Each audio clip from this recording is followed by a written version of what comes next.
All right, good morning YouTube. Wanted to take a little video here on my setup. I am camped out in very deep in the Gila Mountains. I've never been back this far. Basically, I came off a road from going straight through reserve. I think it's 141, and then this turns into Forest Road 28, and it supposedly that road keeps going all the way back to the VLA by Magdalena. I talked to a guy. He said it's a pretty rough road, so I probably won't go back that way, being I have my motorcycle on this carrier. I don't want to snap it. The paved part of the road coming up here is awful. You'd think it would be nice because it's paved, but there's just pothole after pothole after pothole, so this thing is just bouncing around like crazy. And then once I got to the dirt road, it's semi-graded. It was so much more smooth.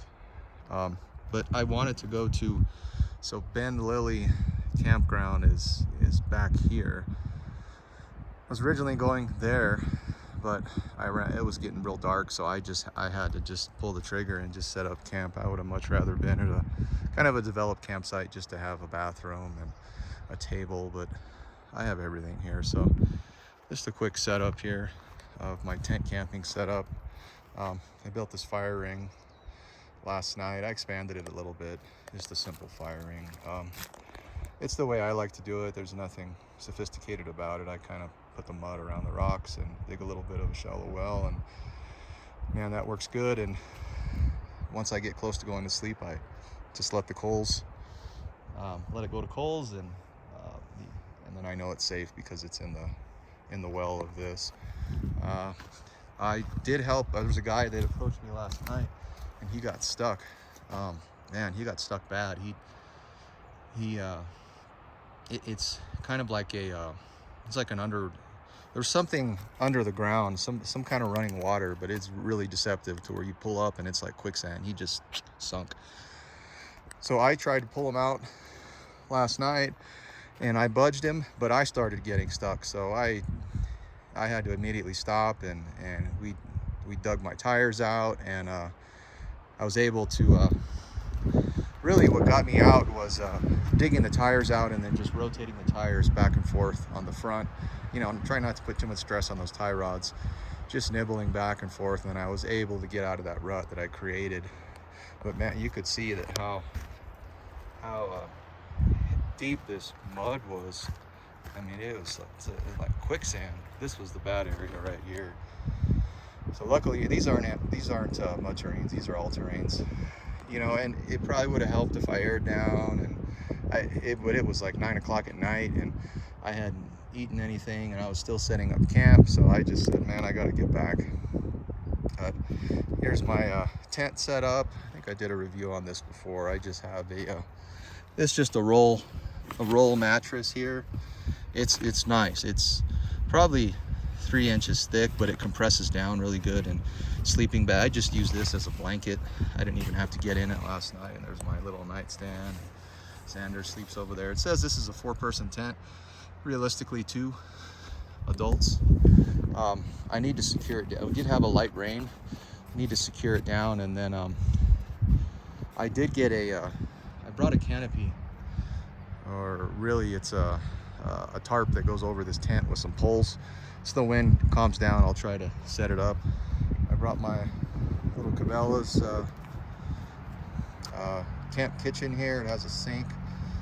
It was sitting, when I was in Oregon, it was sitting in the back of my truck, and it has this dumb layer of plastic on it that starts bubbling. And I have another one. I have a larger one, and it did the same thing. And man, it is a pain to peel this off. You have to cut it around here. You know what I didn't try is maybe a heat gun, but you could see that it's a huge pain to get that crap off. Got plenty of water. There's my little grill here. The nice thing about, I always like to bring this because if I can't build a fire for some reason, I could use this as like for heat. I did forget to bring a jacket. I can't believe I forgot a jacket. It got pretty cold last night, but being by the fire, it was fine. And of course, inside the tent with the sleeping bag, it was fine. I have this bucket here. This is nice. I got this at Ace Hardware. I really like it just because it's camo, and then you can't unscrew it, but it has a threaded top, which makes it leak proof. You know, you can tip it like that. If it rolls over in the truck, it won't leak. And this is what I use for it's basically just potable water for showering or anything like that. I got these from Amazon, and these are freaking awesome, and they're stackable. They're just totes. They're overlanding totes, and they were very inexpensive. There's the brand if you guys want to look on Amazon.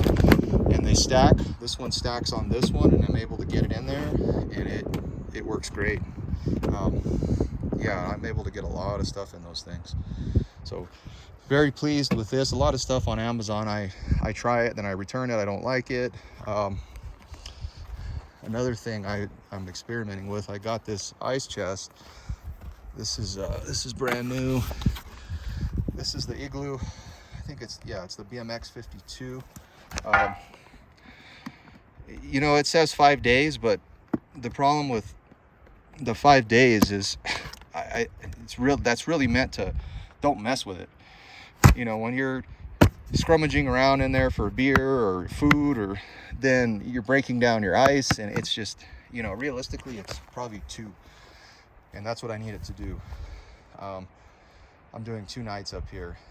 I love the way it looks. It looks really cool. The handles are really sturdy. They're strong.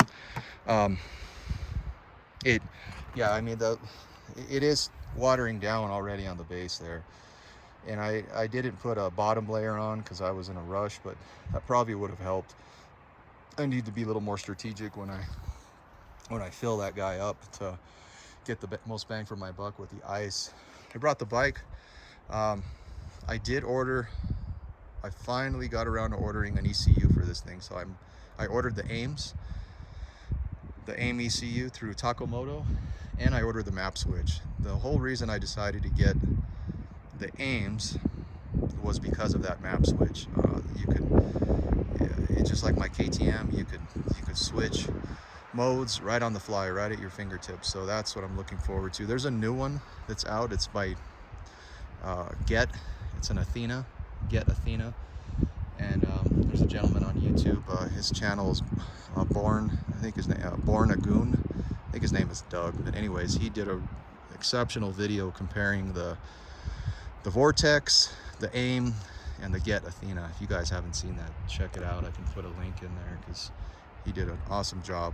And it looks like, unfortunately, the winner is the Get Athena, but it doesn't have a on-the-fly map switch, so that's why I went with the AIM. And the AIM is you can continue to do firmware updates forever. Kind of like Doug says on his channel, they're constantly working on improvements, and that's why I got the AIM. So man, I wish I would have had it for this trip, because it would be nice to have riding around these woods for just tractoring. I'm gonna ride pretty far back today. I want to go to that campsite. There's another campsite back there to check it out. I'm not gonna move. It's too much work. I think that's it. Brought Xander dog. Xander is he's a wolf hybrid, and he just turned 9. So he's an older dog. He still has a lot of spirit in him.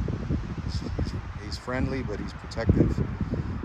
Good family dog. It's my second wolf hybrid. And, he's sweet with the family, but like I said, he's protective. He has a nice deep bark to keep the bad people away. He just had a big breakfast, so he wants to just chill. Okay, if you guys have any questions on any of my setups, or I am going to order I want to get a steel motorcycle carrier. This one is by Black Widow. It's Black Widow, I believe. You can't see it. The sticker fell off, or there's mud on it. But this one's aluminum. I want to get a steel one, and for 2 reasons. I did get a new KTM, that way I can accommodate, it'll support that one. That one supports 600 pounds, and it has a stirrup, like a stirrup here to lock the front tire, which makes just, once you get it up there, you can lock it in and then take your time to strap it down. Doing this by myself, I kind of have to lean my Honda to the tailgate, take a break, and then start doing the front straps. And this one's good. It you know, coming on this rough road, it didn't move around. I know there's controversies around, you leave it in neutral, do you put it in gear? I think inside the truck bed, it's best to keep it in neutral. Just that way you're not putting so much strain on that transmission of the bike. But here, I keep it in gear. You know, there's not a lot of, you know, forward and backwards movement when it's on here. It's more the other direction. So, and then I get the straps pretty tight, that way it bites down on the suspension. And it's fine. Yeah, there's my straps right there. All right, I think that's it. It's like I said, I had a little bit of rain last night, but it wasn't bad, so should be a beautiful day today. I do some riding. I'm gonna have to air down on those tires because this gravel road is air down on my bike. It's really slippery, and it would be nice if I could have had that computer before I came up here to really play around with it. But I'm planning on going out again in October, probably someplace closer to Albuquerque, because this is, overall, to get where I'm at here, it took, man, 7 hours, because it's only, where I'm at from Reserve, it's only about, I think, 40 miles, but it took me probably an hour and a half to get up here because you have to go so slow. And there's Class A's up here, there's big fifth wheels, so we could bring our fifth wheel up here. I just, man, that paved road is awful. I mean, back when it was done, it was probably perfect, but they really need to repave that road. All right, guys. If you guys have any questions, let me know. Take care.